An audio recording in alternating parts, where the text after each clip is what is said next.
trying to slide and dive in front of shots from their opposition, and I expect to see more of the same tonight. Face off to McNamara's right. Indiana with Josh Scharf. Clears the zone from left to right. Illinois State re-enters the attacking zone right goal line. Fitzgerald flips it off the high glass. Puck battle right half dasher rolling behind McNamara. Now to the left goal line. McDaniel digs it out. Pitchforks to Scharf. And Indiana clears from left to right. Meyer lets it roll down. Icing is washed. This season, Indiana has allowed its most goals to opponents in the third period. 36 goals of the Indiana 79 allowed. Castino right circle for ISU. Stick check from behind by Hubbard. It rolls off of the opposing sticks down the far boards and up into the Indiana bench. 17-16 left in the third, with Indiana leading 3-2. Faceoff comes out to neutral in front of the Indiana bench. Carter Bonecutter for Indiana takes the face-off against Ronan. Off the tie-up, Ronan for ISU controls. He bangs it toward the blue line. ISU maintains his own right side. Nathan Radke whips his way into the attacking third. Back behind the net, looking middle, spinning shot, deflected left goal line. A sprawling left toe save by McNamara as it rolls left point. Ronan veers his way back to the center ice logo. Rink-wide pass far side, connects with Lothar. 3 minutes in the period, 3. Indiana leads 3-2. Bonecutter, high slot, slap shot, he scores! Carter Bonecutter past the blue line. A laser beam over Meyer's glove side. And Indiana doubles up its lead, 4-2 with 16:49 remaining. What a laser beam, Casey, all the way from the blue line. No doubt about that. It must have just left the line of vision for the netminder for Illinois State. A tough break, but Indiana adding to their lead, putting up an insurance goal on the board. A rocket bomb from the freshman from outside of Fort Wayne. And Illinois State, who had taken an early 2-0 lead, has allowed 4 unanswered goals. Face-off at center, Castino for ISU, controls in the attacking third, jabs it right point, Connor Tully. Out to center, and it's Indiana controlling from left to right. No, chip and chase right goal line. He's first to the puck. Stapled to the wall. Will Whalen for ISU works at left point. Kept in by Indiana. Patton swats the puck to the goal line. Pickpocketed by Illinois State. Kelly from right to left. 16:20 to go in the third. 3-4-2. Indiana leads ISU. Champel down the far boards. Unable to clear the zone. Forecheck for ISU. Ronan left goal line. Hands off to Oliver. Bangs the puck to the left point underneath of Kelly's stick. A sophomore D-man forced to touch up in his own third. Indiana, 4 minutes in the period 3. They lead 4-2.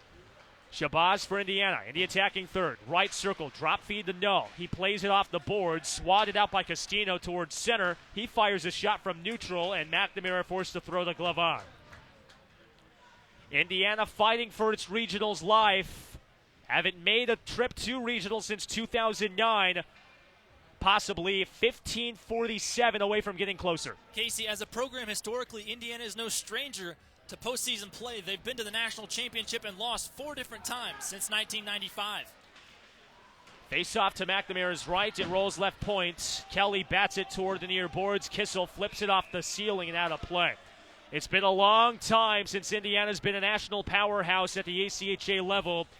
14 years since Indiana had made back-to-back national championship appearances. Andrew Newman, the first thing he wanted to do when he came to B-Town was change up the culture. He's got a winning mindset in Indiana, looking to try to close this one out. Left circle shot off the draw. Tully deflected. Puck is loose. Right goal line, a shot. And McNamara, did he make another save? Yes, he did. He sprawled his glove down the right boards, and he makes a backdoor save with Lothar trying to tap it backdoor post. That's absolutely incredible, Casey. If they will award this as a block instead of a goal, there's still some bickering back and forth on the ice between the two sides. But what an incredible save in clutch time for McNamara. And Casey, we saw this coming. Indiana wearing down their opponents in the final 20 minutes. Indiana can keep playing physical, and they can hold on to this lead if they're not too prone to mistakes, as McNamara fixing his helmet momentarily, working on the tools of ignorance, adjusting all of his pieces as he was spinning around on his stomach prior to making the save. Finally says he's good to go. Goalies have a lot of moving parts. They got to make sure it's all in motion. Face off to Mcnamara's right. Castino off the draw, and McNamara puts his glove on to stop. I feel like goalie is the most important position to have in terms of having a deep bank account. A lot of moving parts and a lot of equipment you got to buy. I don't know personally. Face off to McNamara's left. Indiana staples the puck to the wall. Illinois State on the forecheck. Castino right circle. Stick check free by Kenyon for Indiana. Lobs it from left to right on goal. Meyer forced to sprawl his body out of the crease to poke it free to the right circle. 5 minutes into period 3. Indiana leads 4-2. The Cream and Crimson from left to right. Kissel takes a big hit. Rink-wide pass to Kenyon, left point. Veers back into the defending zone. McDaniel, circle-to-circle pass right side to Fitzgerald. 14:55 left in the third. 4-2 Indiana. McDaniel, saucer pass to Kissel, rolls underneath his skates. And A.J. Saputo bangs it back behind McNamara. Delayed offside is called. Rolling puck out to center, and now we're going to get a delayed penalty. It's on Illinois State. Touched up by Whalen, and for the third time today, Indiana's to a power play. Slashing is the call, and with 14:36 to go, Indiana has a chance to add to its 4-2 lead. Penalty called on Trevor Scher. In the box for slashing. Faceoff comes to Shadle's left. To Meyer's left. Indiana 1 for 2 on the power play tonight. Champel for Indiana takes the faceoff against Shane Ronan. Off the tie-up, Champel controls. Right point, Offenbach. Top of the circles. He waits. He fakes. He shoots. Pad save of the butterfly made by Meyer. Rolls out left circle. Champel backhands to Goodfellow. Swats it back to Champel. Cleared the zone off of Shadle's stick from right to left. Indiana's power play at just over 25%. They scored their last time out on the man advantage. Casey, at one point, Indiana was 30% efficient on the power play, and they have been strong all season in this category. Offenbach left goal line for Indiana. 4-2 lead for the Cream and Crimson, 6 minutes into period 3. Cruz, the team leader in goals with 12. Flips the puck to Goodfellow, high slot, center point. Whips it Offenbach, right circle, at the dot. He waits, he fakes, he shoots top of the circles. His shot blocked, rolls left goal line. Champel digs it out for Indiana. Swats the puck to Cruz off the half-dasher. Looking behind the net, in the trapezoid. Veers his way to the top of the right circle. Offenbach, rink-wide pass, Goodfellow, left circle, backdoor pass, off of Cruz's stick. He had a wide-open post for a one-time chance, unable to pull it down. Cruz filters Offenbach straight away. His shot off a deflection, and a blocker and a glove save by Meyer. It took a couple bounces in the slot like a shortstop of the routine groundouts. And Meyer keeping Illinois State in it. It stays 4-2 Indiana, 13.5 to go in the third. Face-off to Meyer's right. Jordan for Indiana takes the face-off against Saputo. Off the tie-up, Indiana controls. Kissel back behind the net. Hands off to Kenyon. Looking middle, looking right. Filters the puck to Kissel, left goal line. He had the last power play goal for Indiana to put the Cream and Crimson on top. Jordan left point at the circle. Whips it to the hash mark. Kissel feeds Fitzgerald, high slot. Rink-wide pass, Patton. Right dot. He waits. He fakes. His wrister over the crossbar. Nicked the bar. And Indiana controls left side. Fitzgerald, high slot, back to Patton. One-timer, right circle deflected. Puck is free. Kenyon unable to put it past. Puck is free in the blue paint. And Saputo clears from right to left. 20 seconds on the Indiana power play. Illinois State trying to stay alive. They trail 4-2. Fitzgerald tumbles at center. Indiana with Kissel. Left circle at the dot. His wrister deflected. Puck in the slot. Batted by Saputo and cleared down the length of the ice by Barrett. He rifles it from right to left, and that'll do it for the power play. Indiana 1 for 3 today. They still lead 4-2. 12.5 to go in regulation. The Cream and Crimson from left to right. Fitzgerald, stretch pass to Kissel. Off his skates, Connor Tully for ISU. Down the right board. Stick check by Kenyon. Bumped off the puck. Fitzgerald digs it out. Left side. Backhands back behind Meyer, and it's ISU controlling Jared Shadle. 8 minutes into period 3. Indiana leads 4-2. The Cream and Crimson have scored 4 unanswered goals since midway through the second. Alex Shabazz shoulders Josh Gilbert near side. Puck battle left point to the ISU attacking third. Todaro for Indiana. Sticks past a couple Redbirds in the slot. Puck is free. Gilbert falls to the ice, right goal line. Stick aside by McNamara. ISU controls. Tully, high slot, backhand shot. Glove by McNamara on one bounce.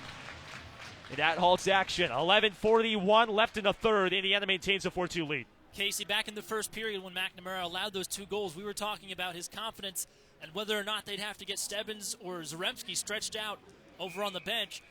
Since those 2 goals, he has been flawless. He's made the plays when he's needed to. He's flashed the leather. He's moved the waffle board around, and he's had exceptional stick work as well. Face off to McNamara's right. Puck is free in the slot off the shot by Castino, and McNamara throws his body on once again. Cameron McNamara in his final start in Bloomington. He's keeping his team alive with the score remaining 4-2, 11:37 to go. Face off to the senior goaltender's left. Cristiano for Indiana against Castino. Castino wins the draw, rolls underneath of Logan Oliver's stick. Indiana possible numbers, but no, stick check from behind by Ronan. 11.5 to go in the third. 4-2, Indiana leads ISU. The Redbirds on a forecheck. Logan Oliver, left circle at the hash marks. Backhands the puck behind McNamara. Goodfellow digs it out for Indiana. Rink-wide pass to Shabazz. One hands the puck to the circle. Chappelle for Indiana flips it free. 11 minutes to go in this one. Indiana leads 4-2. Barring a comeback from ISU, Indiana one step closer to the regionals. Left goal line. Shabazz centers, deflected off the side of the net. Goodfellow high slot. Rister turned aside in the slot off a couple skates. Kelly for ISU controls down the near boards. In the defending zone, backhands to Tully. Rink-wide feed to Castino. He lobs to center. Touchdown by Todaro. 10:40 left in the third. Indiana leads 4-2. Puck battle to center. Castino left point. Rink-wide pass. Radke deflected. Slot pass. Castino shot deflected off of sprawling Offenbach, and it's Cristiano clearing the zone out to center ice. Adam Offenbach throwing his body on top of a shot by Castino, who had nothing but net to shoot at. Here comes Radke for ISU in the attacking third. Left circle, backhand pass, blocked in the slot. AJ Saputa center point.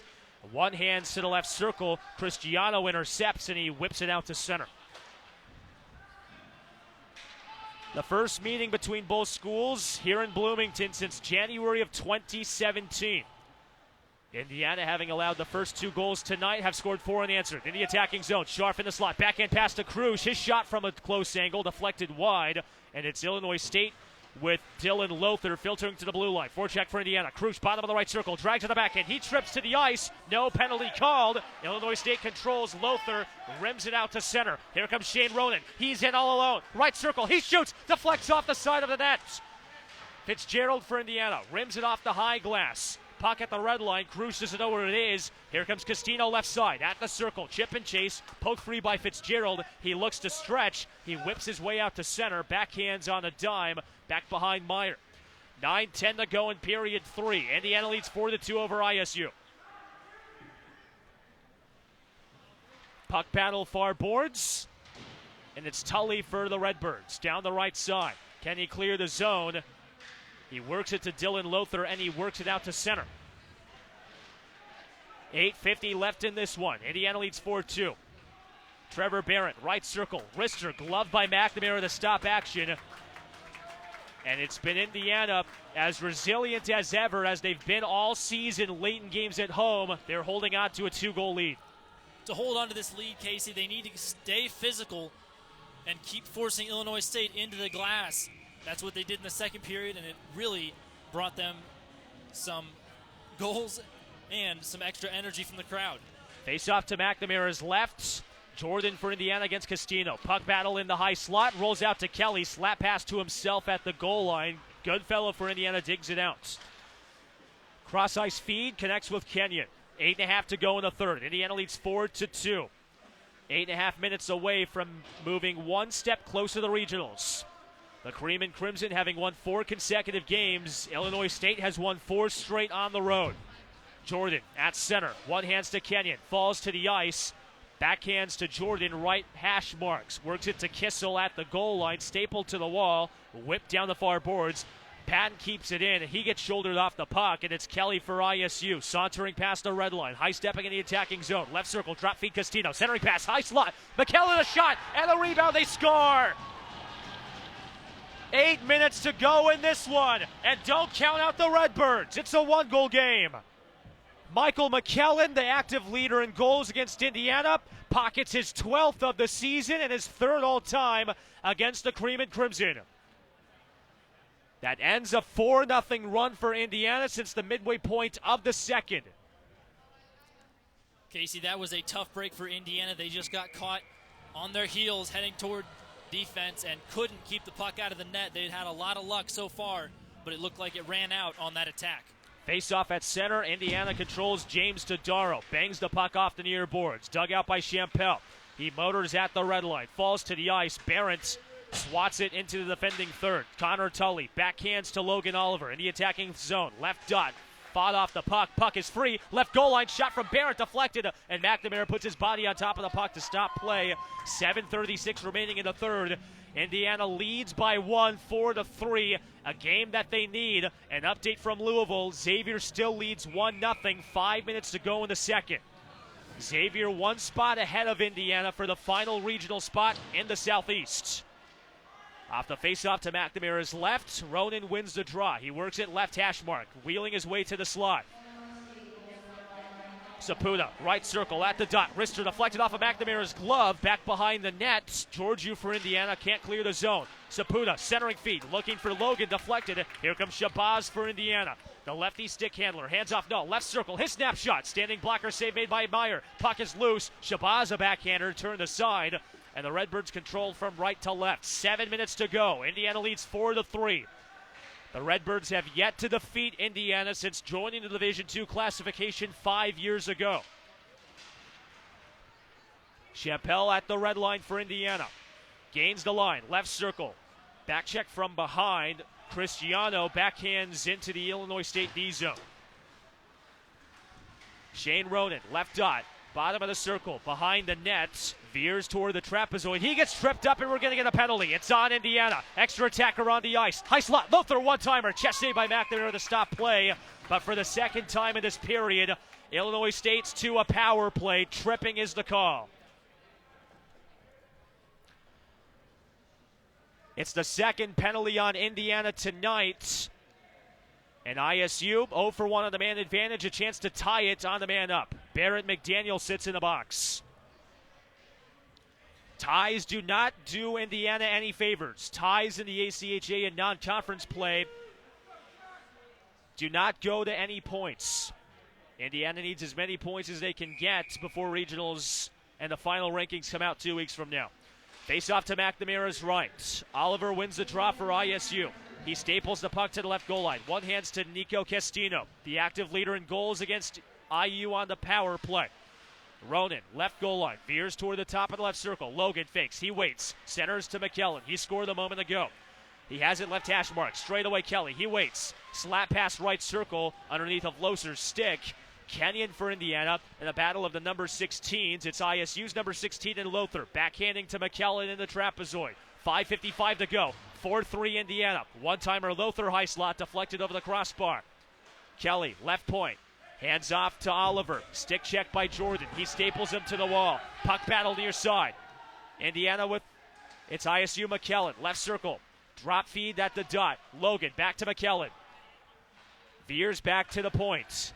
Kelly straight away. McKellen left dot toward the goal line. Ronan fakes. He waits. He looks. Centers high slot. Kelly, wrist shot deflected. Puck battles to the right point. A shot by Lothar, and McNamara chests it down with his Crimson Trident to stop play. 5:21 left. Indiana killing off a Barrett McDaniel tripping call for 54 seconds. They're holding on to a 1-goal lead. Casey, this will be a nail-biter all the way to the final horn, and hopefully the Cream and Crimson can keep themselves in the driver's seat and pick up 2 points. Indiana has allowed a TSCHL leading 37 third-period goals, the most goals they've allowed in any period this season. Off the face-off to McNamara's left. Fitzgerald rifles it into the Indiana bench, and that kills Indiana.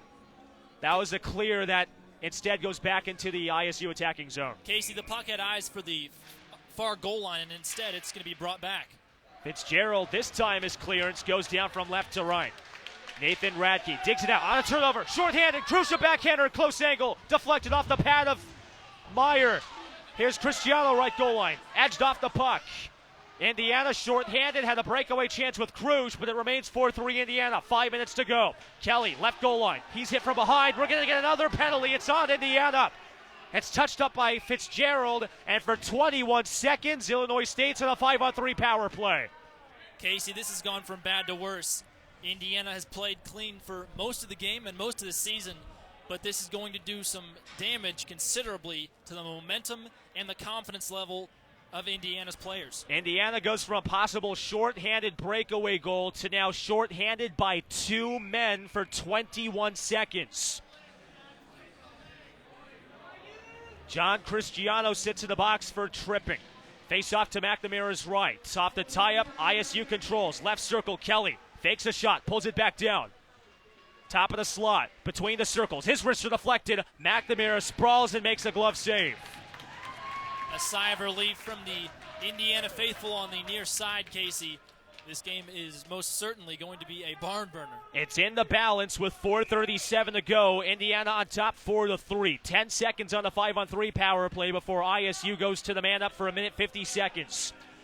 Face off to McNamara's right. Castino for ISU wins the draw. Left circle, Kelly. Looking to pull the trigger. Filters right goal line. Dylan Lothar back behind the net. We're back to 5-on-4. Puck loose in the slot. Jordan whips the puck off the near boards. Clearance down the length of the ice. 4:20 left to go in the third. Indiana leads 4-3. A minute 30 on the John Cristiano penalty. 5-on-4 for ISU. McKellen, right circle. Chip and chase. Lobbed out of the zone by Goodfellow for Indiana.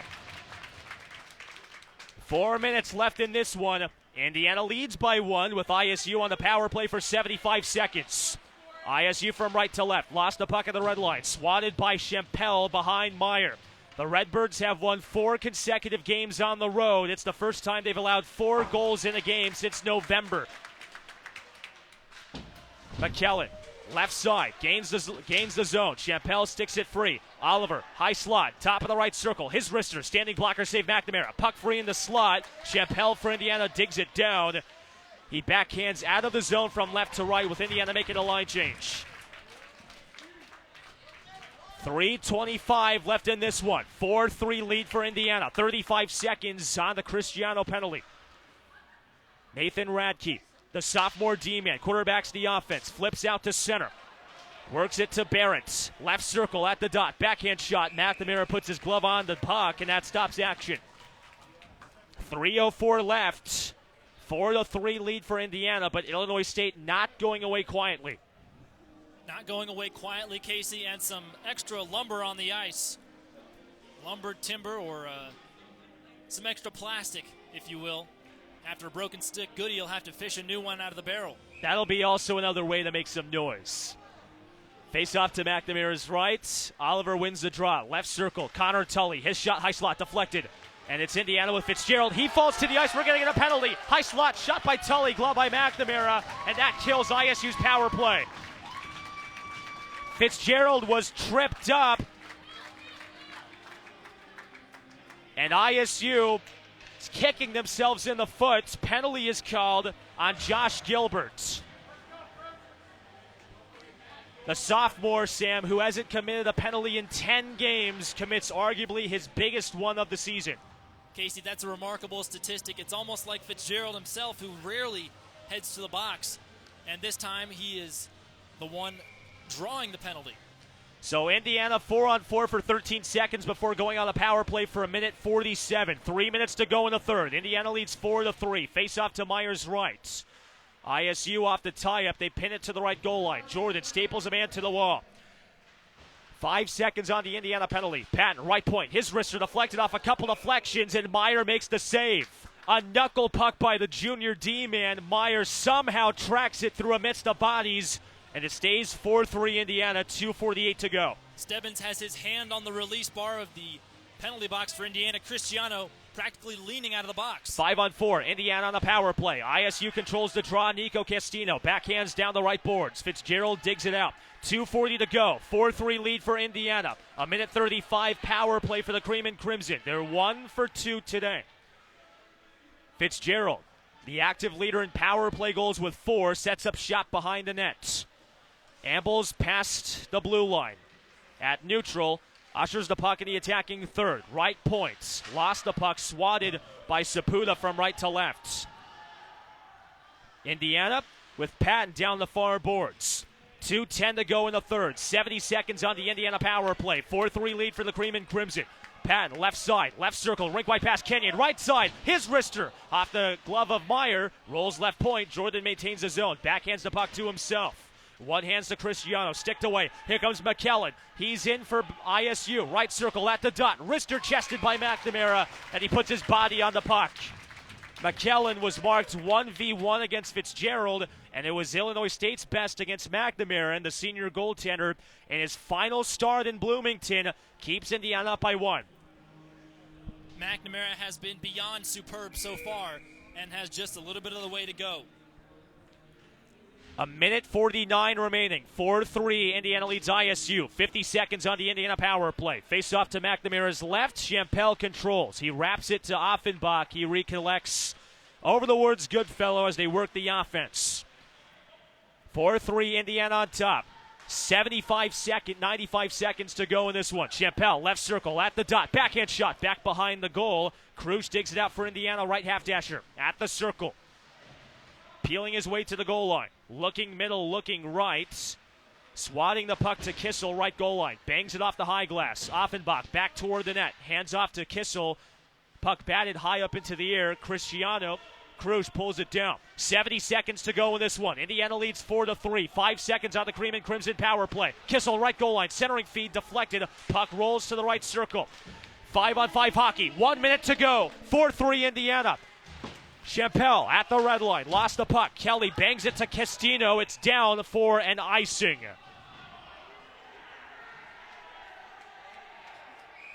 And now, wait a minute. Are we going to get another call? No, it's just an icing call. Casey, I think Indiana's bench was looking for a 6 men on the ice call. No, it looks like Michael Hernbrot was wanting to call a timeout before the puck was iced. And they're going to award it to ISU. A timeout taken on the ice with 52 seconds remaining. Indiana leads 4-3 as we step aside from Frank Southern Ice Arena. You're listening to Club Ice Hockey at Indiana University on the Indiana Hockey Radio Network.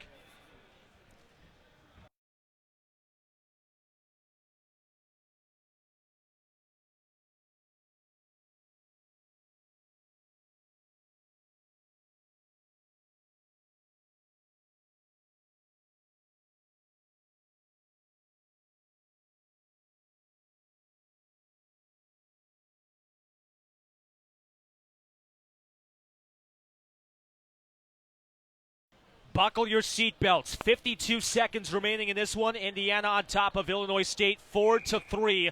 Senior weekend in Bloomington. And for Indiana, it's a final shot at making regionals for the first time since 2009. Casey Roehl with you alongside Sam Wexler from Frank Southern Ice Arena in Bloomington. Timeout was taken by Illinois State head coach Michael Hernbrot. His side trying to avoid recent history with Indiana owning a 4-0 all-time record against the Redbirds. A near-capacity crowd at the Frank. Fans on both sides on the edge of their seats. Play resumes with a face-off to Andrew Myers left. Jack Jordan, the senior captain for Indiana, against Nico Castino, and it's Castino for ISU controlling the drop. Backhands the puck down to near boards. Swatted by Jordan behind Meyer. Will Kelly filters out to center. Touchdown by Patton. 40 seconds to go in the third. All eyes on Meyer in the Illinois State bench. Here comes McKellen in the slot. Goes to a backhand. Centering pass looking for Keller, deflected, and McNamara throws the glove on to stop play. Well, Casey, that was an awful close play here at the blue line in front of us. It could have been an over and back, but ever so close, and the official decided to let play continue. Meyer is on the bench. 6-on-5 hockey for Illinois State. 30 seconds remaining. 4-3 lead for Indiana. Cade Kenyon, John Cristiano, Colin Fitzgerald, Jack Jordan, Aiden Goodfellow, the 5 on the ice for the Cream and Crimson. Face off to McNamara's left. Jordan takes the face off against Logan. Logan wins the draw. Right circle, a shot by McKellen, deflected wide. It clears the zone from left to right. 20 seconds remain in this one. Empty net for ISU. 6 on 5. Nathan Radke quarterbacks the offense. 15 seconds to go. Puck battle at center. Rembrandt enters the zone. Left circle. His wrister blocked off of Fitzgerald. It bounces up into the net to stop play. Casey Fitzy is in some pain, waving his leg around, trying to get the blood flowing back in it. He took a shot right off the ankle. Barring a miracle, Indiana is 10 seconds away from keeping its regionals hopes alive. Face off to McNamara's left. The senior goaltender on the edge of the crease. Hands on his knees. Face off between Jordan and Castino. Off the tie-up, Jordan controls, pins the puck to the wall. Fitzgerald stapled to the boards. Castino back behind the net. Centering pass deflected. It rolls out of the zone, and Indiana holds on. Final score 4-3. Indiana outscores Illinois State 4-1 over the last 35 minutes. And oh baby, the dream is alive for Andrew Newman's Cream and Crimson. 5 straight wins for Indiana dating back to the middle of January. And they pick up their 5th win against Illinois State, snatching defeats and changing with victory. Casey, what an incredible turnaround performance from the Bloomington boys. 40 minutes of hockey that were nearly perfect in most regards. They only took 2 or 3 penalties. They only allowed 1 goal. And that was an impressive feat of focus and determination and teamwork to get the job done when they knew they had to. Indiana, with their backs against the wall, pulled out the signature win of the season. 4 different goal scorers for Indiana in the win, the team with the most different goal scorers in TSCHL play. With the win, Indiana improves to 14-9-1-1. Illinois State falls to 17-6. It ends the Redbirds' 4-game win streak.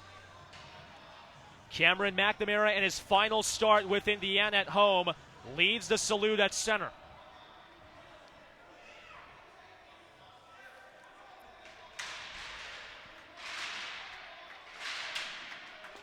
And for the next 15 hours, Indiana starts game planning for tomorrow's season finale.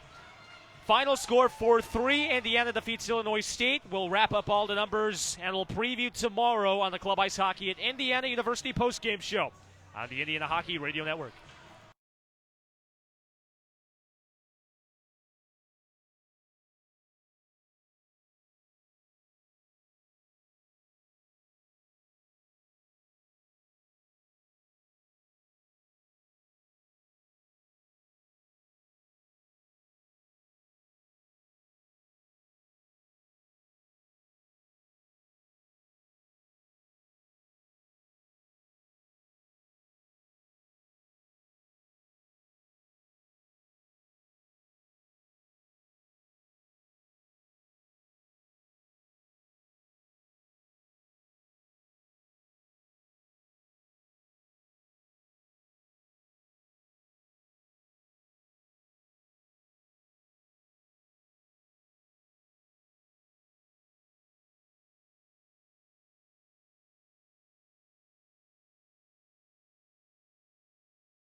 Indiana snatches victory from the depths of despair with the final of 4-3 against Illinois State, maintaining its regionals hopes with one final game tomorrow night here at Frank Southern Ice Arena. Glad you can join us. Casey Roehl with you alongside Sam Wexler for the Club Ice Hockey at Indiana University post-game show. Sam, partner, I'll tell you what, there have been a lot of classics this season and in Andrew Newman's tenure in B-Town, but this one has to rank in the top 5, if not the top game in general. Casey, when we played NCAA 14 college football on Xbox or PlayStation, sometimes if you had a close game, they would have the instant classic icon in the top corner of the screen, and meaning it was a great game. And Casey, this would have the instant classic icon right in the middle of the screen, a nail-biter to the very end, filled with big hits, penalties, and clutch saves by both goaltenders. It was an incredible game from start to finish, and the Bloomington boys came out on top. Indiana opened trailing 2-0 in the first 5 minutes. Goals by Oliver Grigg and Logan Oliver had put ISU in the driver's seat early, but the never-say-die attitude by Andrew Newman's side was on full display, outscoring the Redbirds 4-1 in the final 50 minutes. Like we said, a very impressive final 2 periods of play. They worked together. They brought the physicality that they didn't have in the first 20 minutes, and they got the job done wearing down their opponent, and hopefully they can lick their wounds. Indiana, that is, can lick their wounds and get back onto the ice and keep hitting and keep throwing the bodies around for 60 minutes tomorrow afternoon. For Indiana, it's their 5th consecutive win. For Illinois State, it ends their 4-game win streak. And for Indiana, all eyes start to look out east toward Louisville to see what's going on in the Cardinals and Musketeers game. It's a 1-0 lead for Xavier after 2 periods, and that's got a lot to look into it. Xavier is the number 12 team in the Southeast region. Indiana, the number 13 team, essentially having to leapfrog 2 spots. So every win that Xavier collects over these last 2 games compared to an Indiana win, it essentially washes things clean. Right, Casey, looking at the standings for the Tri-State Collegiate, it won't matter whether Xavier wins or not because Indiana has solidified themselves in the 3 spot. But you just mentioned, looking at the Southeast region rankings, that will be the all-important area as Indiana has to get past Xavier and Rider to make it in to the top 11 because some conferences and leagues have an automatic bid that just aren't quite as strong. There's that gap in the standings that's a little bit elusive and kind of tricky to look at first pace. Something that kills Indiana. The Colonial States Hockey Association gets an auto bid. The closest team that they have to making regionals is at number 16 with George Washington University. So George Washington is in the regionals for the first time in their program's history. Indiana looks for its first regional appearance since joining the D2 classification in 2014. And if Indiana can pull out a win like tonight on Senior Day tomorrow, they'll put themselves in a good spot.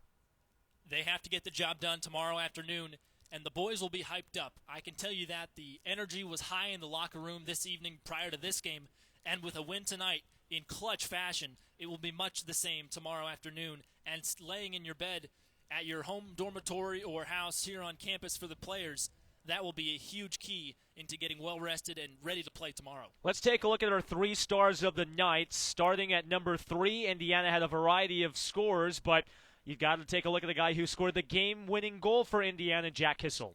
Kissel played phenomenally. He was always near the goal and always keeping his stick on the ice. He was getting bounced around from time to time, but he was always making sure to be involved in the play, helping his teammates out, putting the puck where it needed to be, and even taking some shots when it had to be that way, when he went into the corner to dig the puck out. He's a team player, and he got his goal tonight. Indiana got scoring on the board with Vladislav Krush early in the second, who scored one of the crazier angled goals you'll ever see. Vladislav Krush, an incredible sharp angle shot. It looked like a misdirection off the bottom of the skate blade of the goaltender. It's one of the weirdest goals you'll ever see.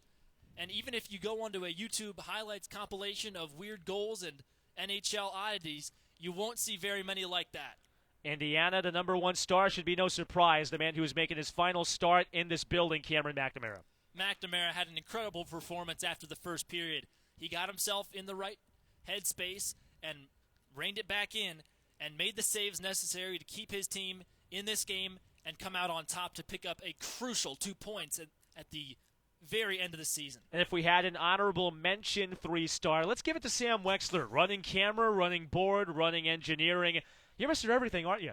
Well, I'm working on it, Casey. I'm just trying to make this run smoothly so we can help the parents at home watch the game. See, this is when you know you're big time, when you can show up to a place, do multiple jobs, and not have to wear a tie. You don't have to wear the tie. I'm still wearing the tie. That's how you know you're big time.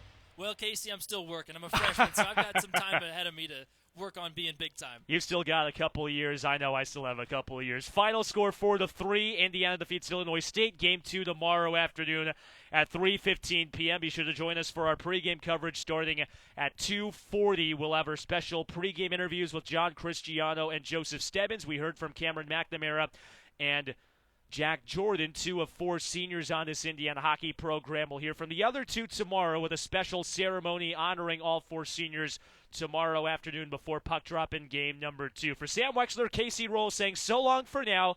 We'll see you in about 15 hours for game number 2 in the series finale between Indiana and ISU. You've been listening to Club Ice Hockey at Indiana University on the Indiana Hockey Radio Network.